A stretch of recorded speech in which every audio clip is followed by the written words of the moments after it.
हाय, मेरा नाम शिवानी ही और मैं अभी एक बायोलॉजी की स्टूडेंट हूँ।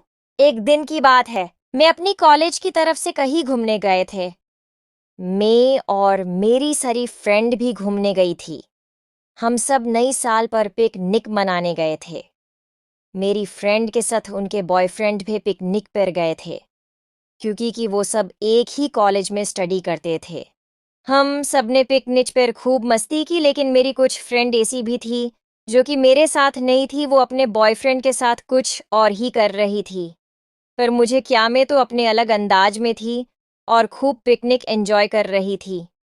क्योंकि टाइम बहुत ज़्यादा हो गया था, इसलिए हम सब अपनी कॉलेज बस में बैठकर अपने घर को निकल पड़े। क्योंकि टाइम बहुत ज़्यादा हो चुका था, इसलिए थोड़ी रात हो गई थी और मैंने पिकनिक पर कुछ ज़्यादा ही मस्ती कर ली थी, इसलिए मैं बहुत थकी हुई थी।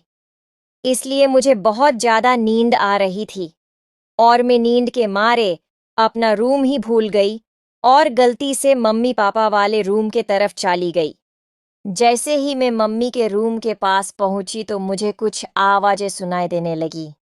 आ आ आ कुछ इस तरह ही आवाज़ें आ रही थी।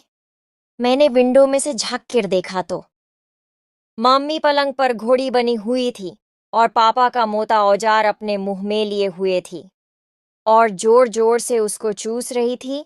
और पापा भी मम्मी का सिर दबाते उनसे जोर जोर से चूसने को बोल रहे थे। पापा की बात सुनकर मम्मी उसको और तेजी चूसने लगी। मैंने देखा कि मम्मी के मोटे बूब्स पापा भी चूस रहे थे। फिर थोड़ी देर बाद पापा मम्मी को घोड़ी बांधने को बोले और मम्मी पालंग पर घोड़ी बन गई। जैसे ही मम्मी को मैंने घोड़ी बनते देखा तो मैंने देखा कि मम्मी की जांघें कितनी सॉफ्ट और मोटी है और साथ ही वो कितनी सेक्सी लग रही थी। जब मम्मी घोड़ी बनी तो मैंने देखा कि उनके बुम कितने बड़े हैं और साथ में उनके बुम के बीच में कितना बड़ा हॉल है और उनकी चूट कितनी चिकनी थी। फिर ने अपना औजार जैसे ही मम्मी की चूट में दला, मम्मी जोर जोर से चिल्लाने लगी और आह आह आह आह की आवाजें निकालने लगी। थोड़ी देर तक ये सब चलता रहा। फिर पापा ने अपना औजार मम्मी की चूट में से निकाला और मम्मी के मुंह में डाल दिया। उसके बाद जोर जोर से अपने औजार को आगे पीछे करने लगे और मम्मी के मुंह से पानी निकलने लगा।